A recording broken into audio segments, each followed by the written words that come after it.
Antes de falar da crise da política, eu queria falar da potência da política.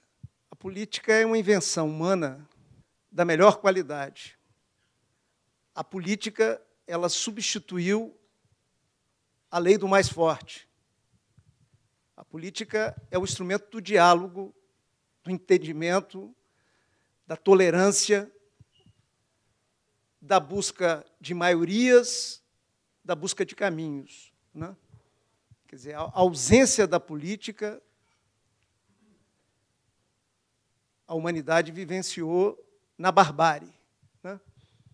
Eu quero, primeiro, colocar relevo na importância dessa ferramenta, que eu caracterizo como uma conquista civilizatória, né? O ser humano, ele se tornou mais humano quando inventou a política, né? Ele foi capaz de sair de um conflito paralisante para transformar uma situação dessa num episódio transformador e de mudança, né? Essa é a beleza e essa é a força da política. Quer dizer, mas ela vive uma crise que é brasileira, mas que é nacional. Eu queria levantar aqui 4 hipóteses para que a gente reflita sobre essa crise. A primeira hipótese que eu acho que enfraqueceu o instrumento da política, quando eu falo o instrumento da política, eu estou me referindo às instituições políticas construídas no mundo. A minha primeira hipótese é justamente o processo de globalização. As novas tecnologias mudaram profundamente a maneira da sociabilidade dentro do planeta. Mudaram a maneira da gente se comunicar, mudaram a maneira de fabricar as coisas, mudar a maneira de consumir as coisas e assim por diante, né? Quando a gente olha a crise econômica de 2008, 2009, com o estouro da bolha imobiliária nos Estados Unidos, e tenta entender o que aconteceu ali, o que aconteceu ali é um processo brutal de desregulamentação do sistema financeiro americano, fruto dessa nova conexão que o dinheiro se movimenta no mundo. Quer dizer, a desregulamentação levou a uma alavancagem dos bancos, o mais importante deles, de nome Lehman Brothers, uma instituição financeira que parecia uma das coisas mais sólidas no planeta.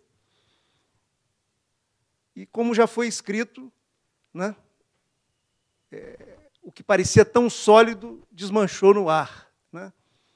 É esse mundo novo, diferente, impulsionado pelas novas tecnologias, pelas TICs, e que perpassam o mundo dos negócios, das finanças, que eu acho que esvaziou, em parte, o espaço onde, tradicionalmente, você tinha a operação política, que é o espaço regional e nacional, né? Se vocês acompanham no dia a dia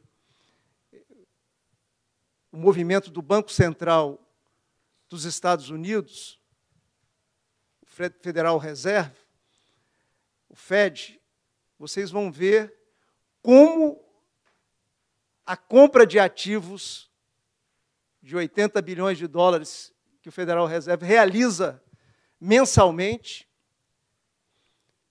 interfere na vida econômica do mundo inteiro e dos países chamados em desenvolvimento, como é o caso do Brasil. Então, para mim, eu levanto essa primeira hipótese, quer dizer, o enfraquecimento das instituições políticas montadas num tempo que já não é esse tempo que nós estamos vivendo agora. Um dos elementos é o processo de integração, de globalização, fruto das novas tecnologias que permitiram uma integração do mundo jamais vista. Se você olhar um avião da Embraer, fabricado aqui muito perto, vocês vão olhar que peças e partes desse avião vêm de um conjunto de países do mundo, né? A Embraer é uma grande montadora de avião e desenvolveu uma grande tecnologia de design de avião, tanto que hoje tem um peso no fornecimento de aviões da chamada aviação regional no mundo, né? Então, assim, esse é o primeiro elemento que eu queria trabalhar. Um segundo elemento que eu acho que perpassa a crise das instituições políticas no Brasil e no planeta é o momento que a sociedade humana vive, né? Marcada por um forte individualismo, um certo egoísmo, um enfraquecimento da compaixão humana, né? As pessoas cuidando muito de si, né? Cuidando muito da própria vida. Como a política é um projeto de bem comum, é um projeto coletivo, ele, de certa forma, ele ficou um pouco desconectado desse momento, ficou um pouco desconectada desse momento que nós estamos vivendo no país e no planeta. Um terceiro elemento que eu acho que marca o enfraquecimento e a crise da política é a corrupção, os privilégios. Eu tenho que separar essas coisas, porque no Brasil o que tem de privilégio, e as pessoas não conhecem que esses privilégios estão sendo financiados pelos orçamentos públicos, consequentemente, pelos impostos que são pagos pelo conjunto dos brasileiros, né? Quer dizer, pela corrupção, pelos privilégios, pela falta de transparência na alocação do recurso público, quer dizer, pela impunidade que conecta muito com os desvios e com a corrupção. Eu acho que esse é um terceiro elemento forte a desarranjar, né, a enfraquecer as instituições políticas. No Brasil, isso conecta, se olharem com atenção, conecta com o planeta também, né? Um quarto elemento importante são as novas tecnologias, que eu acho que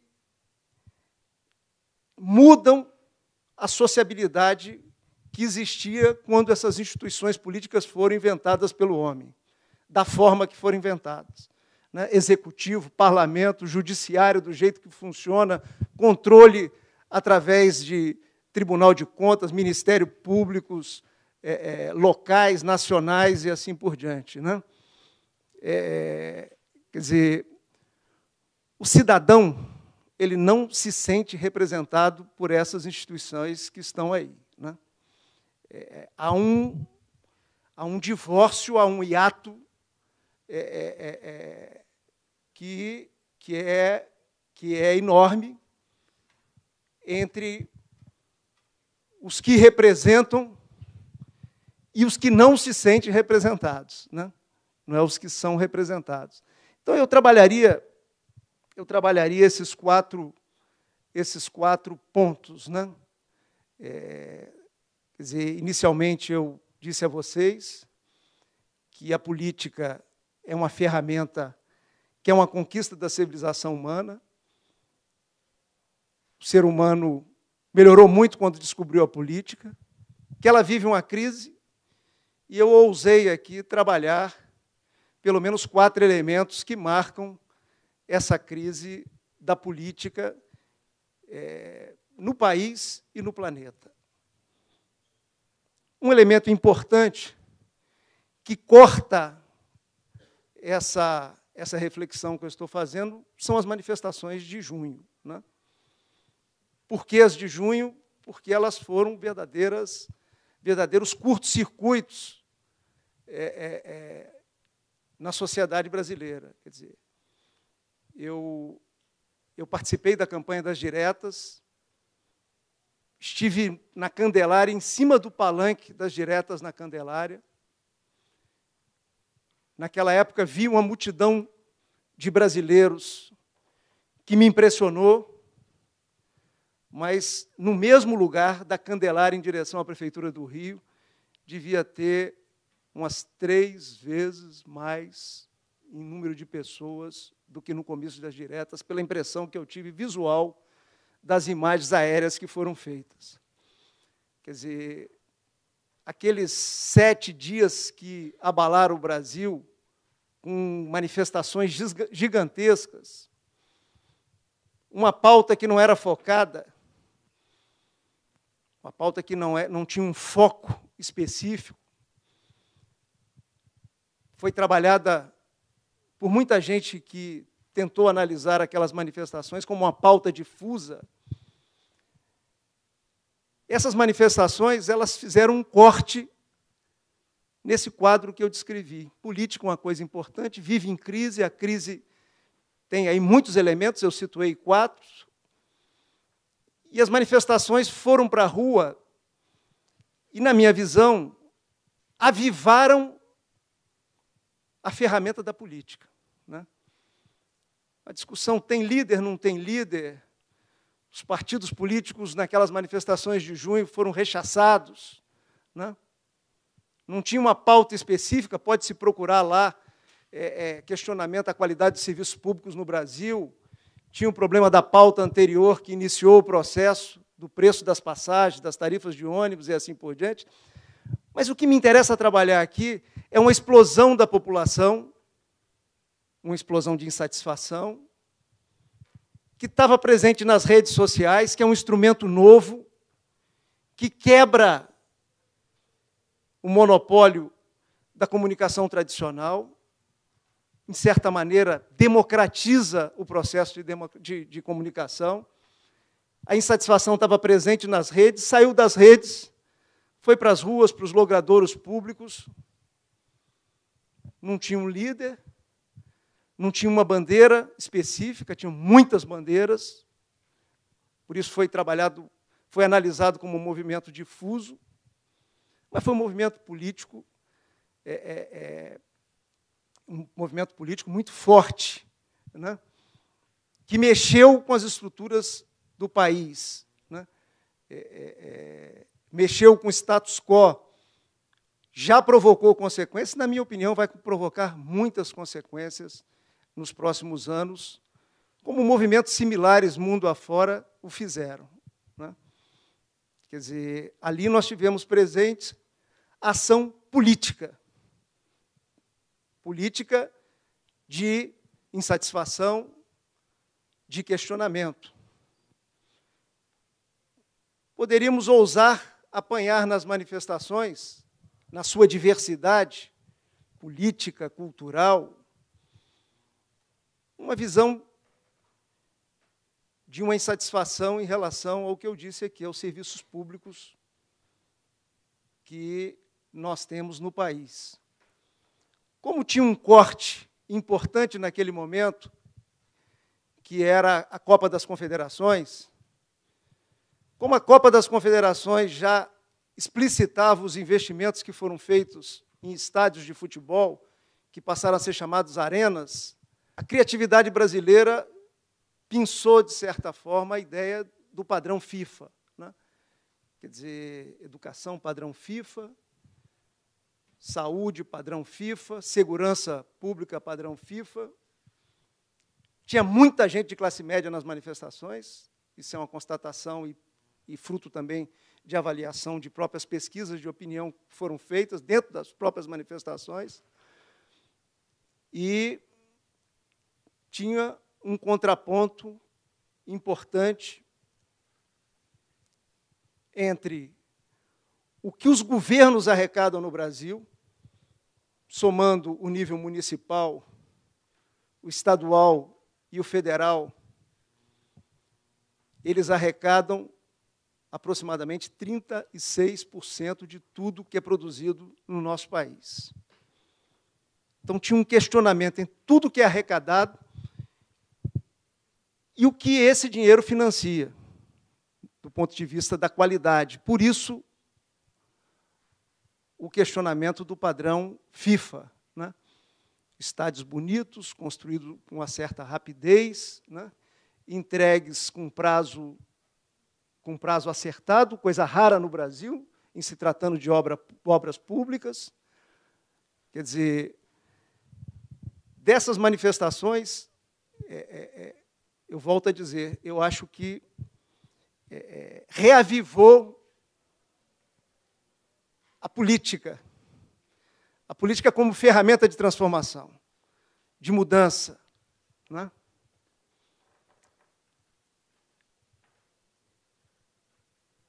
Isso muda as instituições políticas no Brasil? Acho que muda com o tempo. Acho que muda ao longo de uma caminhada de anos, né? Quer dizer, as instituições políticas no Brasil, posso fazer um corte aqui rápido, depois nós podemos debater isto, elas são pré-históricas, né? As instituições políticas no Brasil, elas envelheceram completamente. Quer dizer, eu queria dar alguns exemplos rápidos. Quer dizer, quem do nosso povo, do cidadão que toca a sua vida, que trabalha, que produz, entende que votando num candidato que defende determinadas ideias, elege um outro candidato com ideias completamente diferentes daquele que ele votou, né? Isso é o voto proporcional que existe no Brasil e em mais 2 países do mundo, né? E, além do voto proporcional, ainda permite que os partidos se coliguem, formando coligações proporcionais, né? É como votar em alguém que defenda educação pública de qualidade, defenda os direitos humanos, e eleger alguém que defenda a pena de morte. Eu estou indo assim num exagero, mas esse sistema que não foi reformado ao longo dos últimos anos, ele permite distorções como essa. Como é que uma pessoa entende que um candidato em determinada cidade obtenha 9, 10, 20 mil votos, não é eleito, e é eleito um candidato que tem 3 mil votos, né? Isso é fruto do voto proporcional, das coligações proporcionais, e assim por diante. Como é que um cidadão hoje vai entender que um país que tem 32 partidos, tinha 30, há 2 semanas atrás passou a ter 32 partidos,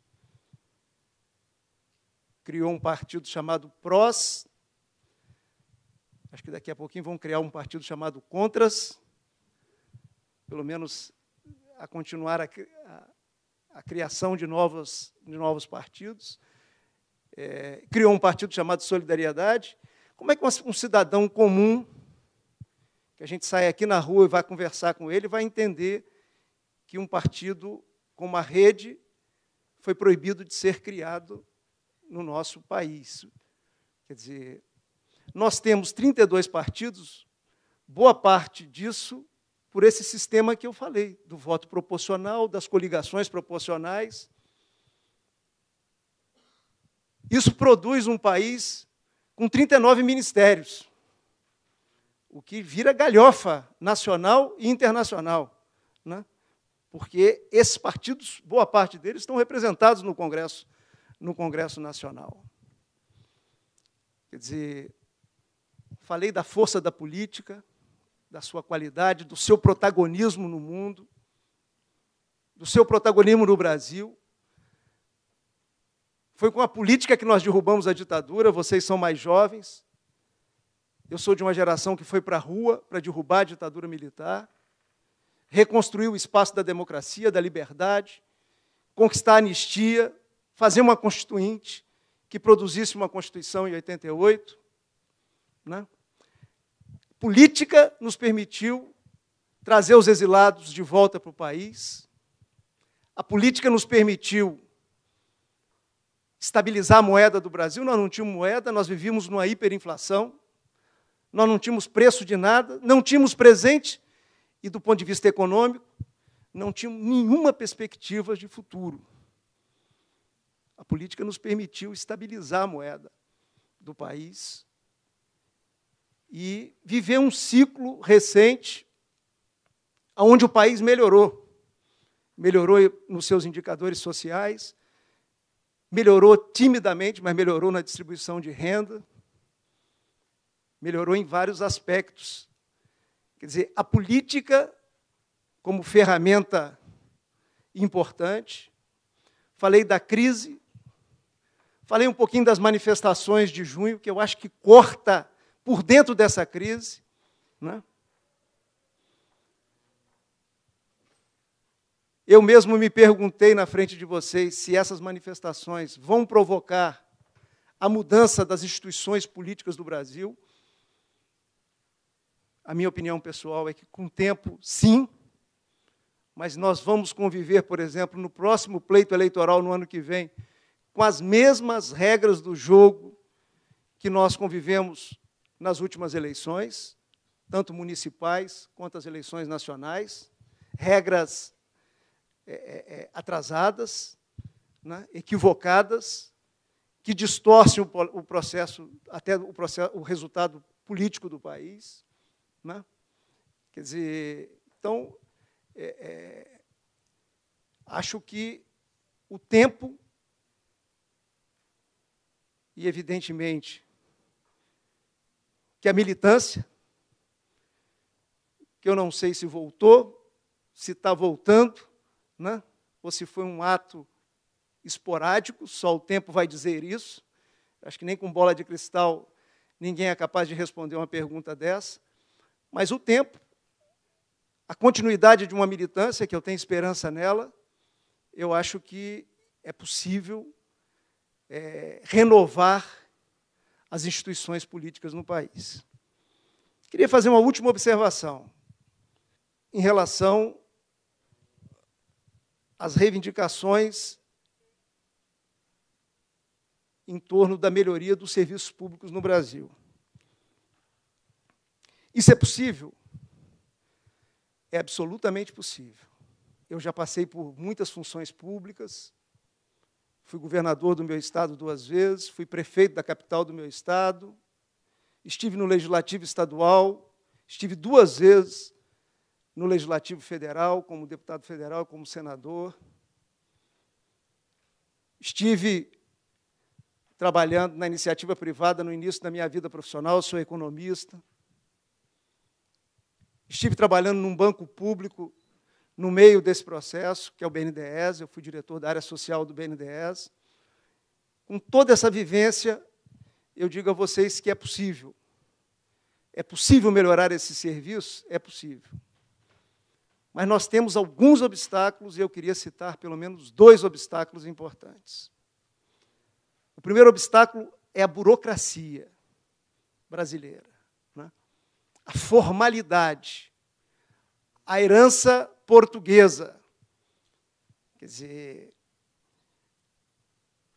a ideia do carimbinho, da rubriquinha, da forma muito mais importante do que o resultado.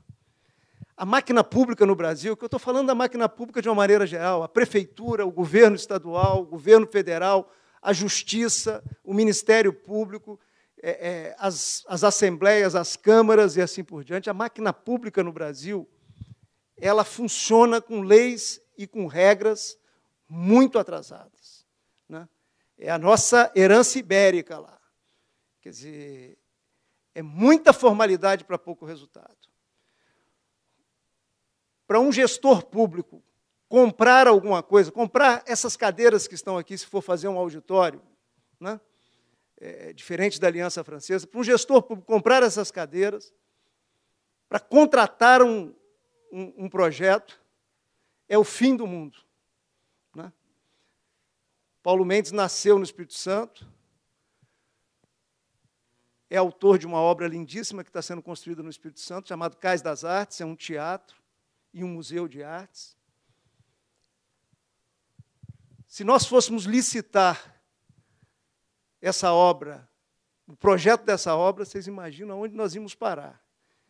Na época, eu consegui que as empresas locais do Estado bancassem esse projeto, para que a gente pudesse contratar um arquiteto que tivesse na sua formação, né, além de ser um grande arquiteto no Brasil e no mundo, tivesse na sua formação e na sua alma o espírito daquele lugar que ia ser produzido essa obra. Né? Isso no setor público não é possível. Você tem que contornar para poder chegar onde você quer. Isso é burocracia. Né? Você não pode ir ao mercado contratar um bom arquiteto. Você não pode ir ao mercado contratar um bom gestor público pelo que ele recebe de proposta na vida privada.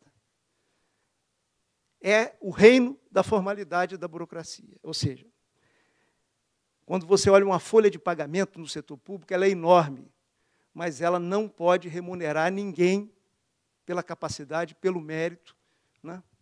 Não tem flexibilidade, não tem agilidade para você dar as respostas a tempo e a hora que a sociedade moderna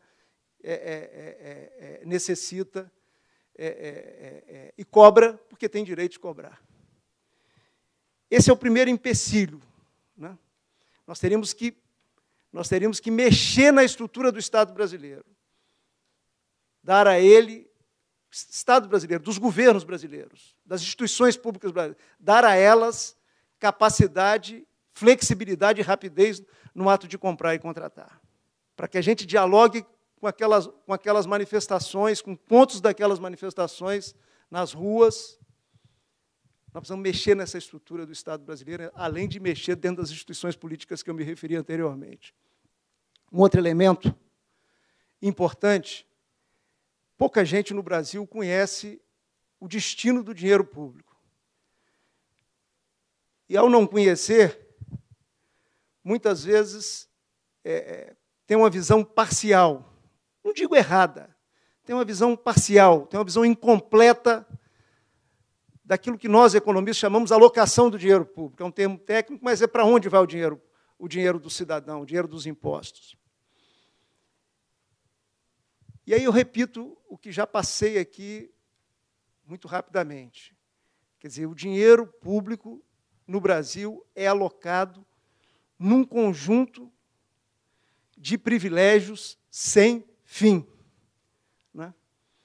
Vou dar um exemplo para vocês que é emblemático. Assim. Quanto gastam os países desenvolvidos do mundo com pensão por morte? Gastam 0,5%, 0,4%, 0,3% do seu produto interno bruto. Né? O Brasil gasta 3%. O que nós gastamos por pensão por morte, e vocês imaginam a falta de critério para a concessão desse benefício no Brasil, é de lascar, é mais do que o país investe. O país está investindo menos de 2% do seu produto interno bruto. Quer dizer, menos do que nós estamos investindo anualmente nos diversos equipamentos que dialogam com as necessidades do nosso povo, particularmente de quem menos tem e de quem menos ganha. Quer dizer, você tem uma alocação absolutamente equivocada. Eu costumo brincar que no Brasil são tantos os privilégios de pendurado nos orçamentos públicos que, na verdade, é assim: privilégio é o do meu vizinho, o meu não, o meu é direito. Né? E muitas vezes é direito adquirido. Né? E assim por diante. Então, quer dizer, é possível evoluir nessas questões? Eu não tenho dúvida. Acho que a política é a ferramenta. Né? Quer dizer, abandonar o instrumento da política é seguir, muitas vezes, com uma boa indignação, numa direção errada. Né? A energia que foi para as ruas e que está nas redes é uma boa energia. Mas eu termino deixando apenas uma reflexão para vocês. Vamos olhar a história. Na história humana, quanta energia boa foi direcionada para o caminho equivocado. Né? quando os alemães se rebelaram da Primeira para a Segunda Guerra, se rebelaram com razão. Os termos da Primeira Guerra eram draconianos para os alemães. A rebelião, a insatisfação, o levante foi absolutamente próprio e justo. Ao que levou, não tanto. Né? Não tanto, não, nada. Né? Levou a barbárie, levou ao descaminho. Quer dizer, o que nós precisamos é atualizar a política. A política é um pouco a expressão da vida de uma sociedade, da sua cultura, da sua evolução, do conhecimento técnico, do conhecimento científico e assim por diante. Nós precisamos atualizar a política, na minha visão, e usá-la como um instrumento transformador, como um instrumento que consiga fazer evoluir a sociedade brasileira e o planeta. Né? Porque, se a gente olhar para o planeta, nós temos as mesmas dificuldades em proporções distintas de cada país de que nós temos no Brasil. Quer dizer, ninguém ignora o vazio de lideranças políticas que nós estamos vivendo no mundo nos últimos anos, nas últimas décadas. Né? Quer dizer, a própria esperança que nós alimentamos com algumas lideranças recentes, essa esperança ela derreteu, ela diluiu muito rapidamente. Então, o que eu acho é isso. Quer dizer, a política é um instrumental, precisa ser atualizado, é uma ferramenta boa, atualizada é uma ferramenta potente, né? Para que a gente possa enfrentar um conjunto de desafios que nós temos na sociedade brasileira e no planeta, que vai precisar muito da política para que ele possa criar instrumentos que levem a uma forma de desenvolvimento que respeite o próprio limite do nosso planeta. Né? Para isso, nós precisamos de lideranças importantes e de instituições novas, que seguramente não serão mais as instituições do pós-guerra, né? Que tiveram um papel importante no pós-guerra, no pós-Segunda Guerra Mundial, mas que não dão conta hoje dos novos desafios planetários que nós temos. Então, assim, eu falo um pouquinho de Brasil, falo um pouquinho de mundo, porque, na verdade, esses desafios eles estão conectados e, de certa forma, aquilo que é fraco no nosso país hoje, com as características de cada lugar, é fraco também mundo afora, né?